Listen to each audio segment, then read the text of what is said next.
Welcome back to my YouTube channel my dear students and my dear friends.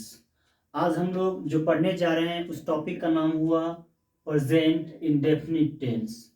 देखिए, मैंने आपको पिछले class में बताया था कि टेंस आपके बेसिकली तीन होते हैं: प्रेजेंट, पास्ट, फ्यूचर। प्रेजेंट जिससे यह शो हो सके कि कोई भी क्रिया किस टेंस में हो रहा। The action which is going on in present is called present tense. The action which completed in the past is called past tense, whereas the action that will happen in future is called future tense. वैसी क्रियाएं जो present में होती है उसे हम लोग present tense करते हैं। वैसी क्रियाएं जो हमारे पास्ट में घटित हुई उसे हम लोग पास्ट टेंस करते हैं। जबकि वे सारी क्रियाएं, वे सारे वाक्य जो हमारा आने वाले समय में होने वाला हो उससे हम लोग फ्यूचर टेंस करते हैं। तो और पुनः प्रत्येक टेंस के चार चार होते हैं: first indefinite, second continuous, third perfect and the last one perfect continuous. आज जो हम लोग पढ़ने जा रहे हैं वो आपका है प्रेजेंट इंडेफिनिट टेंस। इसे हम लोग सिंपल प्रेजेंट भी करते हैं। देखिए, समझते हैं हम इस लोग होता क्या है। अगर हम बात करते हैं कि हिंदी में हम कैसे पहचानेंगे कि कौन सा वाक्य हमारा प्रेजेंट इंडेफिनिट टेंस में है, तो उसके लिए एक हमारा पहचान होता है कि जिस हिंदी वाक्य क्रिया के अंत में ता हूँ, ती हूँ, ते हैं, ईटीसी लगा रहे, उसे हम लोग क्या कहते हैं? सिंपल प्रेजेंट कहते हैं। हम लोग प्रेजेंट इंडेफिनिट टेंस को भी क्या कहते हैं? सिंपल प्रेजेंट टेंस भी कहते हैं। तो ये लिखा गया है कि ता हूँ, ती हूँ, ते हैं, ईटीसी मतलब और भी। जैसे ता हूँ मतलब मैं पढ़ाता हूँ, ती हूँ मतलब बोल सकते हैं क्या चीज को, लड़की बोल सकती है कि मैं आप लोगों को पढ़ाती हूँ। ते हैं मतलब होता है हम लोग पढ़ते हैं। ईटीसी मतलब आप देखते हो, ते हो। ता है मतलब मेरा भाई खेलता है। ती है मतलब वे लड़की जाती है। तो जब भी हिंदी के किसी भी वाक्य में मौजूद क्रिया अगर हमारा एक्शन वर्ड्स हो और उस एक्शन वर्ड्स के अंत में ये सब हमारा लगा रहता है तो उसे हम लोग प्रेजेंट इंडेफिनिट टेंस में होना समझा जाता है। ये आपका हो गया हिंदी कि कैसे हम पहचान करते हैं।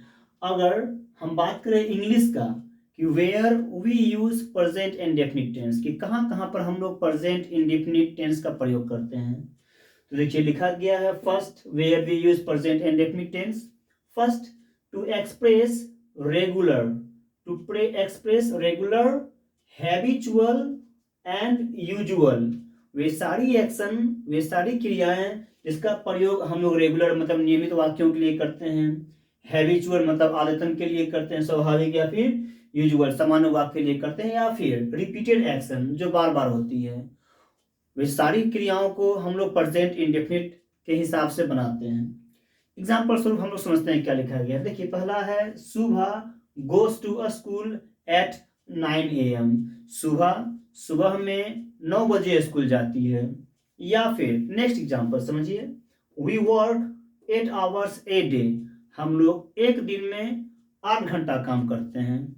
या फिर next example, I get up at 5 AM every day. मैं सुबह में 5 बजे जगता हूँ। ये हो गया। तो हम लोग यहाँ पर अब तीनों ही वाक्य देखिएगा, या तो आपका फर्स्ट हो, या तो आपका सेकंड हो, या तो आपका थर्ड हो। तीनों में आपका क्या बोध होगा? यह हमारा ऐसा एक्शन है जो कि नियमित, जैसे मैं सुबह में 5 बजे जगता हूँ, ये हमारा क्या है? रेगुलर एक्शन है। या फिर हम बोलते हैं ना कि we work 8 hours a day, regular action आ रहा। तो वे सारी क्रियाएं जो बेसिकली हमारा रेगुलर हो मतलब बार बार होने वाली हो, आदतन हो, स्वभाव हो, नियमित हो, वे सारे वाक्य क्यों हम लोग प्रेजेंट इंडेफिनिट से उसको हम ट्रांसलेट करते हैं। सेकंड कह रहा है आपका टू एक्सप्रेस यूनिवर्सल ट्रूथ, यानी वैसी वाक्य जो हमारा क्या हो? चिरंतन सत्य हो, या फिर सार्वभौमिक, जिसे झुटाया नहीं जा सकता है, उसे हम लोग कहते हैं यूनिवर्सल ट्रूथ। या फिर देखिए एग्जांपल स्वरूप, the sun rises in the east. सूर्य पूरब से उगता है, या फिर सूर्य पूरब में उगता है। ये हमारा एक ऐसा वाक्य है जो हमारा क्या है? यूनिवर्सल है। नेक्स्ट कहते हैं प्रिंसिपल। देखिए बाय मिस्टेक स्पेलिंग गलत है, ये आपका होता है PRINCPL, प्रिंसिपल मतलब सिद्धांत बोलते हैं। जैसे हम देखिए कहते हैं water boils at 100 degree Celsius, कि जल हमारा 100 डिग्री तापमान पर उबलता है। या फिर आपका लिख रहा अस्थाई कार्य व्यापार, वैसे एक्शन जो हमारा क्या हो, परमानेंट होता है। जैसे हम बोलते हैं ना, मैं आप लोगों को पढ़ाता हूँ, या फिर एग्जांपल है संदीप लिव्स इन गुड़गांव, संदीप गुड़गांव में रहता है। तो ये सारे के सारे वाक्य जो हमारा चिरंतन सत्य हो, या फिर हमारा अस्थाई कार्य व्यापार हो, या फिर हमारा प्रिंसिपल हो, ऐसे भिन्न भिन्न प्रकार के कंडीशन में हम लोग क्या करते हैं, प्रेजेंट इंडेफिनिट टेंस का प्रयोग करते हैं। तो ये हम बेसिकली इंग्लिश बात करते हैं, इसका और भी बहुत सारा हमारा यूज है। मैं अभी आपको 2 पॉइंट बता रहा हूँ, और नेक्स्ट पॉइंट मैं आपको नेक्स्ट वीडियो में अपलोड करूंगा। तो ये हम इंग्लिश का बात करते हैं कि how we can know and we can recognise in which kinds a present indefinite tense refers, कि कौन कौन सा वाक्य हमारा प्रेजेंट इंडेफिनिट टेंस में है। ये आपका बेसिकली होता है। लेकिन अगर हम हिंदी की बात करते हैं, because we are students of BSc, basically हम लोग क्या करते हैं, BSc पढ़ते हैं। तो कैसे पहचानेंगे, तो इसको बेसिकली ये उपाय होता है कि ऐसे हम लोग क्या करते हैं, पहचानते हैं। देखिए, मैंने अभी आपको 6 एग्जाम्पल लिखाया है। अब हम लोग क्या करते हैं, मैंने आपको पहले ही बताया है कि आपका सेंटेंस कोई भी ना हो, उससे हम लोग क्या करते हैं, इजीली 4 प्रकार से हम चेंज करते हैं। एग्जाम्पल लेते हैं। देखिए, पहला रहा, Shobha goes to school at 9 AM। सुबह, शोभा सुबह में 9 बजे स्कूल जाती है।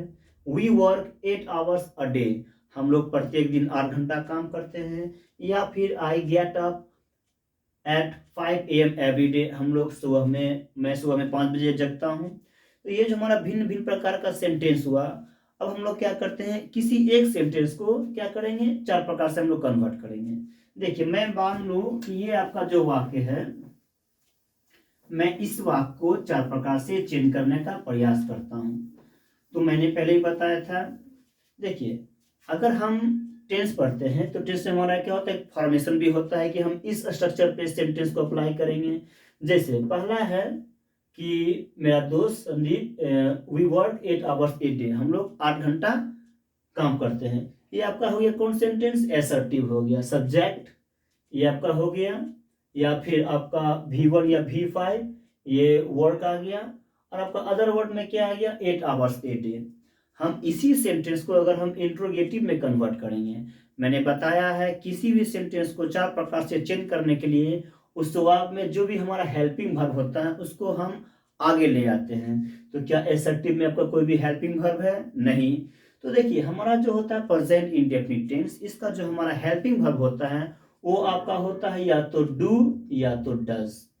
तो हम लोग कैसे जानेंगे कहां पर हमको डू का प्रयोग करना है एंड कहां पर हम लोग डज का प्रयोग करना है।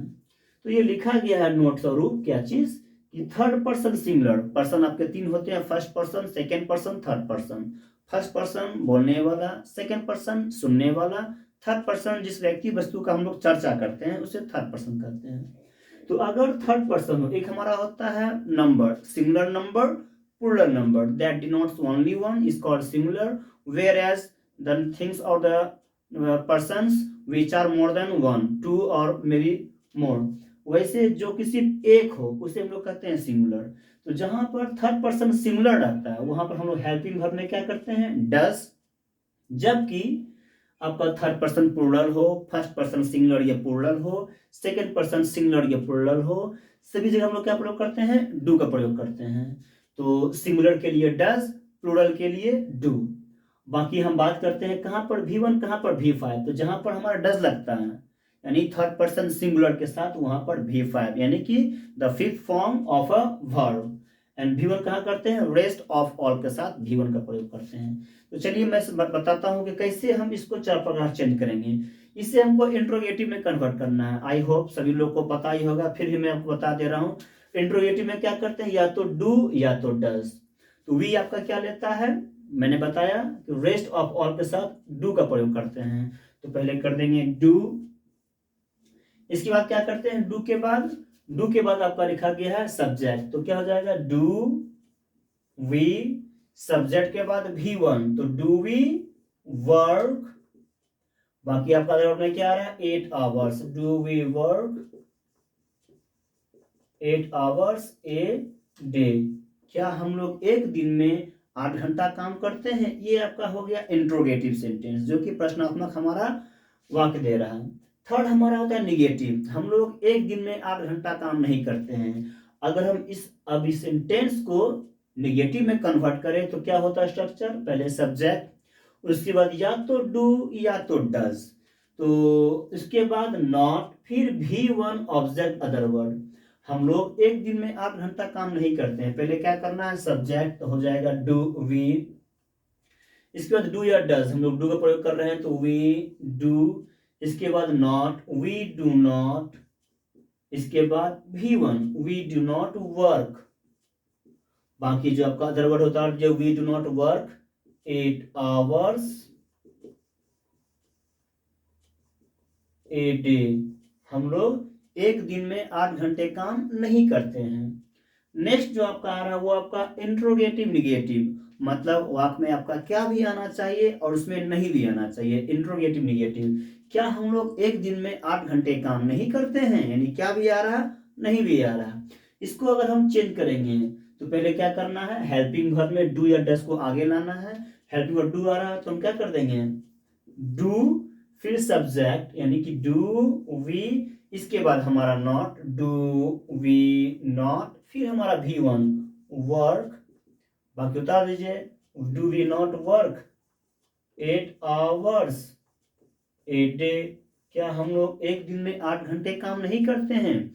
यानी कि आपका कोई भी वाक्य क्यों ना हो, या तो आप इस दृष्टिकोण से पहचाने हिंदी से कि ता हूं ती हूं ते हैं, या फिर इंग्लिश से जो हमारा परमानेंट एड्रेस है, या फिर हमारा जो भी एक्टिविटी हो। इस प्रकार हमने क्या देखा कि जो आपका सेंटेंस बेसिकली एक प्रकार से हमारा असर्टिव था, उसको हमने क्या किया, 4 प्रकार से चेंज किया। उसी प्रकार अगर आपको मैं आपको कुछ वाक्य बोलूं तो आप इसको कन्वर्ट कर सकते हैं। जैसे आपको हम एक वाक्य एग्जांपल देते हैं कि तुम कहाँ रहते हो, या फिर तुम रोज क्यों नहीं पढ़ते हो। नेक्स्ट वीडियो, आप लोग मेरे वीडियोस को रोज क्यों नहीं देखते हैं। अगर हम ये वाक्य बोल रहे हैं कि आप लोग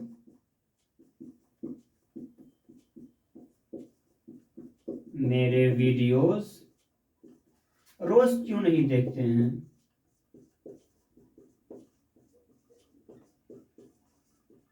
देखिए इस वाक्य में मैं क्या आ रहा है, क्यों आ रहा है, क्या आ रहा है, क्यों। अब हम बताए हैं लास्ट वन कि अगर कोई सेंटेंस हमारा क्या हो, WH स्ट्रक्चर हो। WH स्ट्रक्चर मतलब होता है एक ऐसा वाक्य जिस वाक्य में हमारा कोई ना कोई क्या आना चाहिए, WH वर्ड आना चाहिए। एग्जाम्पल स्वरूप वाट, वेयर, वाई, वेन, होम, विच, वे सारे के सारे वर्ड जो हमारा WH स्टार्ट होते हैं उसे हम लोग क्या कहते हैं, WH क्वेश्चन भी कहते हैं। तो अब देखिए, अगर किसी सेंटेंस में क्यों आए, कब आए, कैसे आए, कहाँ आए, तो उन सब वाक्यों के लिए हमारा ये कैसे स्ट्रक्चर होता है। पहले करते हैं WH वर्ड, इस वाक्य में क्या आ रहा है, क्यों, पहले क्या कर देंगे, वाई, इसके बाद क्या करते हैं, या तो डू या तो डज। तो हमारा आप लोग के लिए क्या करते हैं, यू, और यू के साथ क्या होता है, डू का प्रयोग करते हैं। तो वाई डू डू, इसके बाद क्या करते हैं, सब्जेक्ट के बाद सब्जेक्ट करते हैं, तो वाई डू यू, इसके बाद नॉट लिखते हैं। यहाँ पर आपका नहीं लिखा हुआ नहीं है। इसको ब्रैकेट में देने का मतलब होता है कि अगर सेंटेंस में हमारा नेगेटिव वर्ड प्रयोग किया गया हो तब हम लोग नॉट का प्रयोग करते हैं, अन्यथा इस नॉट को स्किप कर दो, अब आगे बढ़ जाओ। यहाँ पर आपका नॉट लिखा हुआ नहीं है तो इसको छोड़ देंगे, अब आगे आ जाएंगे। वाई डू यू नॉट, हमारा क्रिया क्या रहा, देखना। Why do you not watch, फिर हमारा why do you not watch, फिर इसके बाद हम क्या करते हैं, ऑब्जेक्ट करते हैं। Why do you not watch, ये हमारा हो गया object. Why do you not watch my videos, और रोज का क्या करते हैं, डेली करते हैं, पर डे करते हैं, एवरी डे करते हैं। तो इस प्रकार हम ये देखते हैं कि सेंटेंस आपका या तो असर्टिव हो, या फिर आपका इंट्रोगेटिव हो, या फिर आपका नेगेटिव हो, और may be in WH question हम किसी भी सेंटेंस को इजीली 4 प्रकार से चेंज कर सकते हैं। तो आई होप सभी लोगों को मेरा वीडियोस पसंद आया होगा। जहां कहीं भी आप लोग को समझने में नहीं आया होगा आप कमेंट कर सकते हैं। ऐसे भी मैं आपका इसका नेक्स्ट पार्ट यानी कि इसी का पार्ट 1 इसका, और जहां जहां भिन्न भिन्न प्रकार का सेंटेंस का यूज करते हैं नेक्स्ट पार्ट में आपको बताऊंगा। अगर आप लोग को समझ नहीं आया होगा तो भी कमेंट कीजिएगा, और अगर कुछ क्वेश्चन पूछना चाहते हैं तो आप मेरे कमेंट बॉक्स में आप लिख सकते हैं, बता सकते हैं। आई होप आज के लिए वीडियो काफ़ी है। मैं इसका लिंक आपका फेसबुक में या फिर टेलीग्राम में शेयर कर दूंगा, आप लोग वहां से मेरे वीडियो को देख सकते हैं। आज के लिए इतना ही। जय हिंद, जय भारत। Happy and enjoy.